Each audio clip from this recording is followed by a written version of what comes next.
ਇਸ ਵੀਡੀਓ ਦੇ ਵਿੱਚ ਅਸੀਂ ਦੋ ਪੱਤਰਾਂ ਨੂੰ ਇਕੱਠੇ ਲਿਖਣ ਦੀ ਜਾਂਚ ਸਿੱਖਾਂਗੇ, ਕਿਉਂਕਿ ਇਹਨਾਂ ਦੋਨਾਂ ਪੱਤਰਾਂ ਦੇ ਵਿਸ਼ੇ ਬਹੁਤ ਹੀ ਮਿਲਦੇ ਜੁਲਦੇ ਹਨ ਅਤੇ ਥੋੜ੍ਹੇ ਜਿਹੇ ਅੰਤਰ ਤੋਂ ਬਾਅਦ ਇਹ ਇੱਕੋ ਤਰ੍ਹਾਂ ਨਜ਼ਰ ਆਉਂਦੇ ਹਨ। ਸੋ ਥੋੜ੍ਹੇ ਜਿਹੇ ਬਦਲਾਅ ਕਰਕੇ ਅਸੀਂ ਇਹਨਾਂ ਨੂੰ ਲਿਖ ਸਕਦੇ ਹਾਂ। ਇਹ ਜੋ ਪੱਤਰ ਹਨ, ਪਹਿਲਾ ਹੈ ਤੁਹਾਡਾ ਮਿੱਤਰ 7ਵੀਂ ਵਿੱਚੋਂ ਫੇਲ ਹੋ ਗਿਆ ਹੈ, ਉਸ ਨੂੰ ਹੌਸਲੇ ਭਰਿਆ ਪੱਤਰ ਲਿਖੋ। ਦੂਜਾ, ਤੁਹਾਡੀ ਸਹੇਲੀ 7ਵੀਂ ਵਿੱਚੋਂ ਫੇਲ ਹੋ ਗਈ ਹੈ, ਉਸ ਨੂੰ ਹੌਸਲੇ ਭਰਿਆ ਪੱਤਰ ਲਿਖੋ। ਸੋ ਆਓ ਅੱਗੇ ਵੱਧਦੇ ਹਾਂ ਤੇ ਇਹਨਾਂ ਪੱਤਰਾਂ ਨੂੰ ਲਿਖ ਕੇ ਸਮਝਦੇ ਹਾਂ ਕਿ ਦੋਨਾਂ ਦੇ ਵਿੱਚ ਕੀ ਅੰਤਰ ਹੈ। ਸਭ ਤੋਂ ਪਹਿਲਾਂ ਪਹਿਲਾ ਪੱਤਰ ਲਿਖਦੇ ਹਾਂ ਕਿ ਤੁਹਾਡਾ ਮਿੱਤਰ 7ਵੀਂ ਵਿੱਚੋਂ ਫੇਲ ਹੋ ਗਿਆ ਹੈ, ਉਸ ਨੂੰ ਹੌਸਲੇ ਭਰਿਆ ਪੱਤਰ ਲਿਖੋ। ਤੁਹਾਡੀ ਸਕਰੀਨ ਤੇ ਜੋ ਨਜ਼ਰ ਆ ਰਿਹਾ ਹੈ ਉਹ ਇੱਕ ਪੰਨੇ ਦੀ ਤਰ੍ਹਾਂ ਹੈ। तो सब तो पहला पत्तर का आरंभला हिस्सा ਪ੍ਰੀਖਿਆ ਭਵਨ। ਪ੍ਰੀਖਿਆ ਭਵਨ, ਫਿਰ ਸ਼ਹਿਰ ਦਾ ਨਾਂ, ਫਿਰ ਮਿਤੀ। ਕਿਉਂਕਿ ਇਸ ਹਿੱਸੇ ਦੇ ਵਿੱਚ ਕੋਈ ਵੀ ਪਤਾ ਟਿਕਾਣਾ ਨਹੀਂ ਲਿਖਿਆ ਗਿਆ, ਸੋ ਇੱਥੇ ਅਸੀਂ ਲਿਖਿਆ ਹੈ ਪ੍ਰੀਖਿਆ ਭਵਨ, ਫਿਰ ਕੌਮਾ, ਫਿਰ ਸ਼ਹਿਰ ਦਾ ਨਾਂ, ਜਿਵੇਂ ਮੈਂ ਇੱਥੇ ਚੰਡੀਗੜ੍ਹ ਲਿਖਿਆ ਹੈ, ਫਿਰ ਡੰਡੀ। ਤੁਸੀਂ ਸ਼ਹਿਰ ਦੇ ਨਾਂ ਦੀ ਜਗ੍ਹਾ ਊੜਾ ਆੜਾ ਈੜੀ ਜਾਂ ਕੱਕਾ ਖੱਖਾ ਗੱਗਾ ਵੀ ਲਿਖ ਸਕਦੇ ਹੋ, ਜਾਂ ਕਿਸੇ ਵੀ ਹੋਰ ਸ਼ਹਿਰ ਦਾ ਨਾਂ ਵੀ ਲਿਖ ਸਕਦੇ ਹੋ। ਫਿਰ ਮਿਤੀ 7/4/2020। ਉਸ ਤੋਂ ਬਾਅਦ ਅੱਗੇ ਸੰਬੋਧਨੀ ਸ਼ਬਦ। ਅਸੀਂ ਸੰਬੋਧਨ ਕਿਸ ਨੂੰ ਕਰਨਾ ਹੈ, ਜਿਵੇਂ ਇੱਥੇ ਅਸੀਂ ਆਪਣੇ ਮਿੱਤਰ ਨੂੰ ਪੱਤਰ ਲਿਖ ਰਹੇ ਹਾਂ ਤਾਂ ਇੱਥੇ ਆਏਗਾ ਪਿਆਰੇ ਮਿੱਤਰ, ਮਿੱਤਰ ਦਾ ਜੋ ਵੀ ਨਾਂ ਹੈ ਇੱਥੇ ਤੁਸੀਂ ਲਿਖ ਦੇਣਾ ਹੈ, ਕੌਮਾ, ਸਤਿ ਸ੍ਰੀ ਅਕਾਲ, ਨਮਸਤੇ ਜਾਂ ਆਦਾਬ, ਜੋ ਵੀ ਤੁਸੀਂ ਲਿਖਣਾ ਹੈ। ਉਸ ਤੋਂ ਬਾਅਦ ਡੰਡੀ। ਇਹ ਪੱਤਰ ਦਾ ਆਰੰਭਲਾ ਹਿੱਸਾ ਹੈ। ਇਹਦੀ ਇੱਕ ਖਾਸ ਤਰਤੀਬ ਹੈ ਤੇ ਸ਼ਬਦਾਂ ਦੀ ਖਾਸ ਸੇਧ ਹੈ। ਜਿਵੇਂ ਪਹਿਲਾ ਇਹ ਵਾਲਾ ਜੋ ਹਿੱਸਾ ਹੈ ਇਹ ਸੱਜੇ ਹੱਥ ਲਿਖਿਆ ਜਾਏਗਾ ਤੇ ਇਸ ਪਾਸੇ ਸੇਧ ਬਣੇਗੀ, ਪ੍ਰੀਖਿਆ ਭਵਨ, ਫਿਰ ਸ਼ਹਿਰ ਦਾ ਨਾਮ ਤੇ ਮਿਤੀ। ਉਸ ਤੋਂ ਅਗਲੀ ਸਤਰ ਦੇ ਵਿੱਚ ਸੰਬੋਧਨ ਹੈ, ਖੱਬੇ ਹੱਥ ਇਸ ਪਾਸੇ ਤੋਂ ਸ਼ੁਰੂ ਹੋਏਗਾ ਕਿ ਪਿਆਰੇ ਮਿੱਤਰ, ਜੋ ਵੀ ਮਿੱਤਰ ਦਾ ਨਾਮ ਹੈ, ਕੌਮਾ, ਤੇ ਫਿਰ ਥੋੜ੍ਹੀ ਜਿਹੀ ਵਿੱਥ ਤੋਂ ਬਾਅਦ ਸਤਿ ਸ੍ਰੀ ਅਕਾਲ ਜਾਂ ਹੋਰ ਵੀ ਜੋ ਕੁਝ ਤੁਸੀਂ ਲਿਖਣਾ ਹੈ। ਉਸ ਤੋਂ ਬਾਅਦ ਡੰਡੀ। ਆ ਦੇਖੋ, ਇਸ ਪਾਸੇ ਵੀ ਮੈਂ ਕੋਸ਼ਿਸ਼ ਕੀਤੀ ਹੈ ਕਿ ਇੱਕ ਸੇਧ ਬਣ ਜਾਏ, ਬਾਕੀ ਨਿਰਭਰ ਕਰਦਾ ਹੈ ਕਿ ਤੁਹਾਡੇ ਮਿੱਤਰ ਦਾ ਨਾਮ ਕੀ ਹੈ। ਹੁਣ ਅਗਲਾ ਹਿੱਸਾ, ਵਿਚਕਾਰਲਾ ਹਿੱਸਾ। ਵਿਚਕਾਰਲਾ ਹਿੱਸਾ ਜੋ ਹੈ ਇੱਥੇ ਦੋ ਭਾਗਾਂ 'ਚ ਹੈ, ਬਾਕੀ ਜੋ ਅਗਲਾ ਪੈਰਾ ਹੈ ਅਗਲੀ ਸਲਾਈਡ 'ਤੇ ਵੇਖਾਂਗੇ। ਸੋ ਪਹਿਲਾ ਜੋ ਪੈਰਾ ਹੈ ਵਿਚਕਾਰਲੇ ਹਿੱਸੇ ਦਾ, ਉਹ ਇੱਥੋਂ ਸ਼ੁਰੂ ਹੋ ਰਿਹਾ ਹੈ। ਵੈਸੇ ਤਾਂ ਇੱਥੋਂ ਜੇ ਇਸ ਤਰ੍ਹਾਂ ਇੱਕ ਤਰਤੀਬ, ਇੱਕ ਸੇਧ ਬਣ ਸਕੇ ਤਾਂ ਪੱਤਰ ਖੂਬਸੂਰਤ ਨਜ਼ਰ ਆਉਂਦਾ ਹੈ, ਪਰ ਇਸ ਤਰ੍ਹਾਂ ਦਾ ਕੋਈ ਖਾਸ ਨਿਯਮ ਨਹੀਂ ਕਿ ਤੁਸੀਂ ਇਸੇ ਤਰ੍ਹਾਂ ਹੀ ਕਰਨਾ ਹੈ। ਤੁਸੀਂ ਆਪਣੇ ਸੰਬੋਧਨ ਜਾਂ ਇੱਥੇ ਜੋ ਲਿਖਿਆ ਉਸ ਦੀ ਸਹੂਲਤ ਅਨੁਸਾਰ ਇਸ ਨੂੰ ਤਰਤੀਬਬੱਧ ਕਰ ਸਕਦੇ ਹੋ। ਜੇ ਬਾਕੀ ਇੰਨਾ ਧਿਆਨ ਰੱਖਣਾ ਕਿ ਇੱਥੋਂ ਥੋੜ੍ਹੀ ਜਿਹੀ ਵਿੱਥ ਤੋਂ ਬਾਅਦ ਹੀ ਇਸ ਨੂੰ ਲਿਖਣਾ ਹੈ। ਇੱਥੇ ਵੀ ਥੋੜ੍ਹੀ ਜਿਹੀ ਵਿੱਥ ਆਏਗੀ, ਥੋੜ੍ਹਾ ਗੈਪ ਆਏਗਾ, ਇੱਥੇ ਵੀ ਥੋੜ੍ਹੀ ਵਿੱਥ ਭਾਵ ਥੋੜ੍ਹਾ ਗੈਪ ਇੱਥੇ ਆਏਗਾ। ਫਿਰ ਅਸੀਂ ਹੁਣ ਇਹਨੂੰ ਸਮਝਦੇ ਹਾਂ ਕਿ ਇਸ ਹਿੱਸੇ 'ਚ ਕੀ ਲਿਖਣਾ ਹੈ। ਅੱਜ ਹੀ ਤੇਰੀ ਵੱਡੀ ਭੈਣ ਦੀ ਚਿੱਠੀ ਮਿਲੀ ਕਿ ਤੂੰ ਇਸ ਸਾਲ 7ਵੀਂ ਜਮਾਤ ਵਿੱਚੋਂ ਫੇਲ ਹੋ ਗਿਆ ਹੈ। ਚਿੱਠੀ ਪੜ੍ਹ ਕੇ ਬਹੁਤ ਦੁੱਖ ਹੋਇਆ ਕਿ ਤੇਰਾ ਇੱਕ ਸਾਲ ਬਰਬਾਦ ਹੋ ਗਿਆ ਹੈ। ਮੇਰੇ ਖਿਆਲ ਵਿੱਚ ਫੇਲ ਹੋਣ ਵਿੱਚ ਤੇਰਾ ਕੋਈ ਕਸੂਰ ਨਹੀਂ ਹੈ, ਕਿਉਂਕਿ ਇਸ ਸਾਲ ਤੇਰੇ ਪਰਿਵਾਰ 'ਤੇ ਬਹੁਤ ਮੁਸੀਬਤਾਂ ਆਈਆਂ। ਪਹਿਲਾਂ ਤੇਰੇ ਮਾਤਾ ਜੀ ਦਾ ਦੇਹਾਂਤ ਹੋ ਗਿਆ ਤੇ ਫਿਰ ਤੇਰੇ ਪਿਤਾ ਜੀ ਦਾ ਐਕਸੀਡੈਂਟ ਹੋ ਗਿਆ, ਕੌਮਾ। ਇਹਨਾਂ ਸਭ ਕਾਰਨਾਂ ਕਰਕੇ ਤੈਨੂੰ ਪੜ੍ਹਨ ਦਾ ਮੌਕਾ ਹੀ ਨਹੀਂ ਮਿਲਿਆ, ਡੰਡੀ। ਸੋ ਇਹ ਵਿਚਕਾਰਲੇ ਹਿੱਸੇ ਦਾ ਪਹਿਲਾ पैरा है, इत्थे देखो एक तरतीब बनी है, एक सेध नज़र आ रही है। हुण असी अगले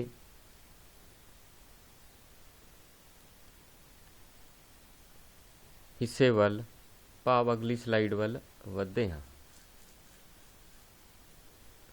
तो अगला जिहड़ा पैरा है वो भी इत्थों उस तरह थोड़ी जी विथ तो बाद अज दे बिल्कुल थल्ले एक सेध बनेगी, जिहड़ा जदों पत्तर नूं मैं पूरी स्लाइड ते तुहानूं विखावांगा उत्थे तुहानूं नज़र आएगा। मेरे वीर जिंदगी विच उतरा चढ़ा आउंदे रहिंदे हन डंडी, तू इस साल डट के पढ़ाई कर ते मैनूं पूरी उम्मीद है कि तू पूरी जमात विचों फस्ट आवेंगा ते तैनूं ये साल बर्बाद होण दा बिल्कुल दुख नहीं होएगा। डंडी इत्थे विचकारला हिस्सा जो है पत्तर दा वो संपूर्ण हो गया है। हुण अगले हिस्से वल वधदे हाँ, अंतले हिस्से। ये वाला जो हिस्सा है साडे संबोधनी शब्दां नाल मिलदा है। जदों पूरी स्क्रीन ते अगे वेखांगे तुहानूं समझावांगा दोबारा कि तेरा प्यारा मित्र कौमा, फिर इत्थे मित्र दा नाम भाव लिखण वाले दा नाम डंडी।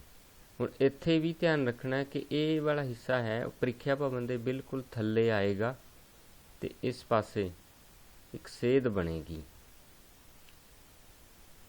तो इस तरह ये वाला जो पत्तर है साडा वो संपूर्ण हुंदा है। हुण अगली स्लाइड ते असीं इहनूं पूरे नूं वेखदे हाँ। पिछली स्लाइड तो जां आउण वाली स्लाइड तो ही वेख के तुसीं इहनूं वीडियो नूं रोक के उत्थों असीं अपनी कापियां दे विच तुसीं नोट भी कर सकदे हो। हुण इत्थे इहनूं समझदे हाँ दोबारा एक बार। देखो इस पासे सेध बनी, इस तो अगली सत्र दे विच ये वाले शब्द आए, फिर ये देखो इस पासे सेध बनी, ये इस पासे इस तरह सेध बनी। इस नाल जिहड़ा पत्तर है वो बहुत खूबसूरत नज़र आउंदा है। सो ये साडा जिहड़ा पहला पत्तर है वो संपूर्ण हो गया है। हुण मिलदे जुलदे अगले पत्तर वल असीं वधदे हाँ। पहला जो पत्तर असीं पिछे लिख के आए हाँ वो सी कि तुहाडा मित्र 7वीं विचों फेल हो गया है, उसनूं हौसले भरिया पत्तर लिखो। हुण इत्थे असीं लिखांगे कि तुहाडी सहेली 7वीं विचों फेल हो गई है, उसनूं हौसले भरिया पत्तर लिखो। सो एक दो ये शब्द ते एक ये शब्द ये इत्थे बदले हन। हुण इस पत्तर दे विच जिथे जिथे बदलाव है वो तुहानूं लाल रंग दे विच नज़र आएगा अगले हिस्से दे विच। सो उसे तरह पहला हिस्सा प्रीख्या भवन चंडीगढ़ मिति, प्रीख्या भवन कौमा चंडीगढ़ डंडी मिति ते उस तो बाद फुल स्टॉप। ये हिस्से कोई बदलाव नहीं है, इस हिस्से दे विच कोई बदलाव नहीं, उसी तरह वही सेध है। हुण अगले हिस्से अगला हिस्सा पिछले पत्तर च असीं लिख के आए हैं प्यारे मित्र, मित्र का नाम लिख के कौमा सत श्री अकाल। इस पत्तर दे विच आएगा क्योंकि इत्थे सहेली है तो प्यारी सहेली, सहेली का जो भी नाम तुसी लिखना चाहते हो सत श्री अकाल उस तरह या नमस्ते जो भी है। तो इत्थे ये वाला हिस्सा बदलेगा, प्यारे मित्र की जगह प्यारी सहेली ते अगे उहदा नाम जो भी है। हुण असीं विचकारले हिस्से वल वधदे हां कि विचकारले हिस्से दे विच की आएगा। विचकारला हिस्सा इत्थों उस तरह आरंभ होएगा जिवें पिछले पत्तर दे विच उस तरह सेध बनेगी कि अज ही तेरी वड्डी भैन की चिट्ठी मिली कि तू इस साल 7वीं जमात विचों फेल हो गई है। हुण ये वाला शब्द इत्थे बदलिया है जो लाल रंग दे विच नज़र आ रहा है। फेल हो गई हैं डंडी, चिट्ठी पढ़ के बहुत दुख होया कि तेरा 1 साल बर्बाद हो गया है डंडी। मेरे ख्याल विच फेल होने विच तेरा कोई कसूर नहीं है, क्योंकि इस साल तेरे परिवार ते बहुत मुसीबतां आईयां, पहला तेरे माता जी का देहांत हो गया ते फिर तेरे पिता जी का एक्सीडेंट हो गया, इन्हां सब कारणों करके तैनूं पढ़न का मौका ही नहीं मिलिया डंडी। हुण पैरे का जो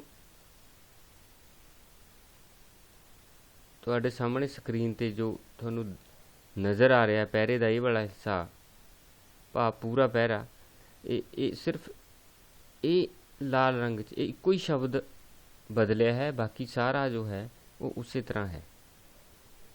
हुण विचकारले हिस्से का दूजा पैरा, हुण इत्थों संबोधन दे विच ही बदलाव आ गया। उसी तरह मेरी भैणे जिंदगी विच उतरा चढ़ा आउंदे रहिंदे हन, तू इस साल डट के पढ़ाई कर ते मैनूं पूरी उम्मीद है कि तू पूरी जमात विचों फस्ट आवेंगी। इत्थे भी बदलाव आ गया ते तैनूं ये साल बर्बाद होने का बिल्कुल दुख नहीं होएगा। तैनूं ये साल बर्बाद होने का बिल्कुल दुख नहीं होवेगा डंडी। सो विचकारले हिस्से दे इस पैरे च 3 शब्द बदले हैं। हुण अंतले हिस्से दे विच क्योंकि उपर असी सहेली नूं संबोधन किया है तो थले आएगा तेरी प्यारी सहेली, तेरी प्यारी सहेली फिर सहेली का नाम डंडी। सो इस तरह असी देखते हाँ कि थोड़े जे बदलाव दे नाल ही साडे कोले एक नवां पत्तर जो है वो बिल्कुल तैयार हो गया। हुण तुसी दोनों पत्तरां नूं वीडियो नूं रोक के अपनी कापियां दे विच नोट कर सकते हो ते वेख सकते हो कि कित्थे कित्थे अंतर है। उन्हां दे थल्ले लकीर लगा के पत्तरां नूं दोनों पत्तरां नूं चंगी तरह समझ सकते हो।